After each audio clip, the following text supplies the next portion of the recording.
What's up guys? Ayun nga, dumayo kami kanina. Pards Gym. Yung home gym ko. Ayun, kasama ko yung team. Nabawasan na kami.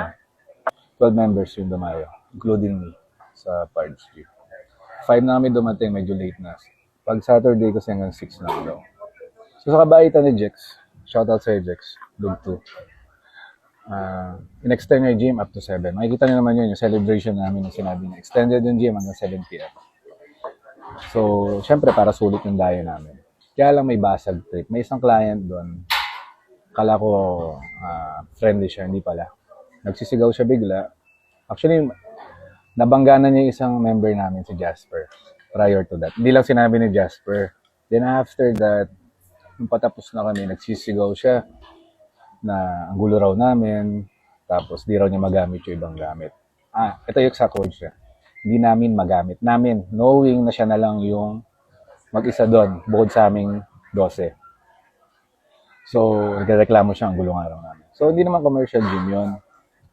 Hindi siya parang AF or hindi siya parang fitness first. Lalong hindi siya parang Kasayan gym.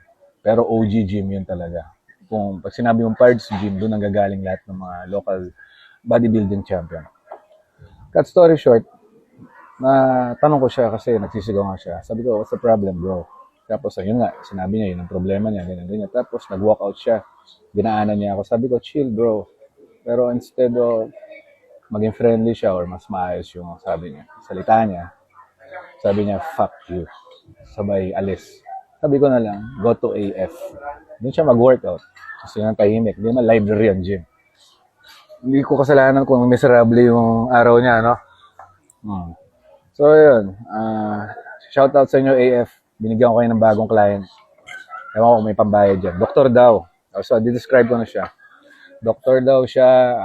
I think may lahi. Sabihin rin ni Otep yung nasa counter. May lahi nga daw. Doktor. So, it doesn't matter kung doktor ka. Pero, we have to be respectful to others. Kasi hindi naman kami na magulo lang talaga na nanggugulo.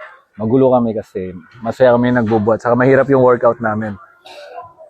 Sobrang bigat ng binubuhat namin. Kung kilala nyo siya, comment down below. Kasi I need to talk to him. Bakit umabot sa point na tinreta niya kami, pakukulong kami? Anong case namin? I don't think may nasabi kami sa kanya. I don't think yung ingay namin enough na para maging scandalous. Kasi gym nga yun, bro. So, yun. So, ano yun, doktor daw siya, may lahi. I don't know kung anong profession niya. Baka doc-wak-wak na mga chiropractor. Comment down below kasi I need to talk to that guy.